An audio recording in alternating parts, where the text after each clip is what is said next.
ಒಂದು ಮಾತು ಹೇಳಕ್ಕೆ ಇಷ್ಟಪಡ್ತೀನಿ.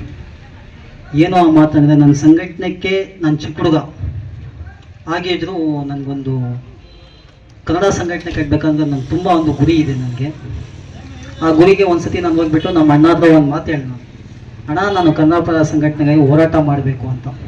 ಆಯಿತು, ನಾವು ನಿಮ್ಗೇನು ಅಡ್ಡಿ ಹೇಳಲ್ಲಪ್ಪ, ಆಯಿತು ನಾನೇ ಸಂಘಟನೆ ಕಟ್ಕೊಡ್ತೀನಿ, ನೀನೇ ಇದು ಮಾಡ್ಕೊ, ನೀನೇ ನೇಮಕ ಮಾಡ್ಕೊ, ನೀನೇ ಎಲ್ಲರಿಗೂ ಇದು ಮಾಡ್ಕೊಂಡ್ಬಿಟ್ಟು ಸಂಘಟನೆ ಕಟ್ಟೋ ಅಂತ ನನಗೊಂದು ಶಕ್ತಿ ತುಂಬಿದ್ರು.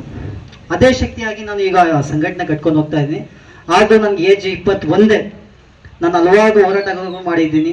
ಮತ್ತು ಅದೇ ರೀತಿ ನಾನು ಒಂದು ಹೇಳೋಕ್ಕೆ ಇಷ್ಟಪಡ್ತೀನಿ, ಏನಂದ್ರಪ್ಪ ಅಂದರೆ ನಸಿತ್ರಿ ಬೆಟ್ಟದ ಹತ್ರ ಒಂದು ಧ್ವಜಾರೋಹಣವನ್ನು ಹಾಕಿದ್ದೀನಿ. ಅದು ನಾನೇ ಹಾಕಿರೋದು, ಅದು ನನ್ನ ಇದರಲ್ಲಿನೇ ಆಗಿರೋದು. ನವೆಂಬರ್ 1ಗೆ ಅದು ಆಗಿದೆ.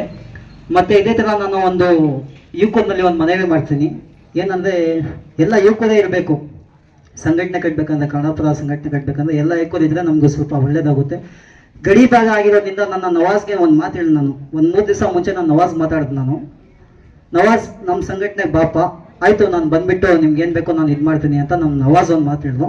ಆಯ್ತಪ್ಪ, ನಿಮ್ಗೆ ಗುಂಕಲ್ ಪಂಚಾಯತಿ ಆಗಿ ಅಧ್ಯಕ್ಷರಾಗಿ ನೇಮಕ ನಾನು ಮಾಡಿಸ್ತೀನಿ ಅಂತ ಹೇಳ್ಬಿಟ್ಟು ನಮ್ಮ ಸಂಸ್ಥಾಪಕರ ಹತ್ರ ನಾನು ಮಾತಾಡಿ, ಆಯ್ತಪ್ಪ ನೀನು ಏನು ಮಾಡ್ತೀವಿ ಅದು ಮಾಡಪ್ಪ, ನಾವು ನಿಮ್ಗೆ ಯಾವತ್ತೂ ನಮ್ಮ ಸಹಕಾರ ಕೊಡ್ತೀವಿ ಅಂತ ಹೇಳಿದ್ರು.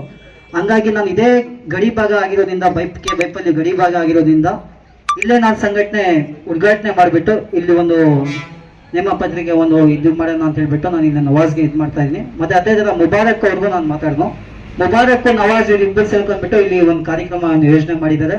ಮತ್ತು ಅದೇ ಥರ ನಾನು ನವಾಜ್ಗೂ ಒಂದು ಮನವಿ ಮಾಡ್ತೀನಿ, ಎಲ್ಲ ಯುವಕರಿಗೆ, ಎಷ್ಟು ನೀವು ಗುಂಕಲ್ ಪಂಚಾಯಿತಿ ತಗೊಂಡ್ಬೋದು ಅಧ್ಯಕ್ಷರು, ಎಲ್ಲ ಕಡೆನೇ ನೀವು ಸಂಘಟನೆ ಕಟ್ಟಬೇಕು ಗಡಿ ಭಾಗ ಆಗಿರೋದ್ರಿಂದ. ಮತ್ತೆ ಇನ್ನ ಒಂದು ಮಾತು ಹೇಳ್ತೀನಿ ನೋಡಿ, ಸರ್ಕಾರಿ ಶಾಲೆಗಳಾಗಿರ್ಬೋದು, ಪ್ರತಿ ಒಂದು ಶಾಲೆನಲ್ಲಿ ನಾವು ಆಲ್ರೆಡಿ ಇದು ಆಗಿದೆ, ಮಕ್ಕಳೇ ಹೋಗ್ತಾ ಇಲ್ಲ. ಯಾವ ಶಾಲೆಗಳಿಗೂ ಮಕ್ಕಳೇ ಇಲ್ಲ. ಕನ್ನಡ ಶಾಲೆನಲ್ಲಿ ಯಾವ ಶಾಲೆಗಳಿಗೂ ಮಕ್ಕಳೇನೇ ಇಲ್ಲ. ಒಂದು 10 ಜನ ಇಲ್ಲ, 15 ಜನ ಅಷ್ಟೇ ಇದ್ದಾರೆ. ನಾವು ಕನ್ನಡ ಪರ ಸಂಘಟನೆಗಳು ಎಲ್ಲ ಸೇರಿ ಶಾಲೆಗಳು, ಕನ್ನಡ ಶಾಲೆಗಳು ಉಳಿಸ್ಬೇಕು ಅಂತ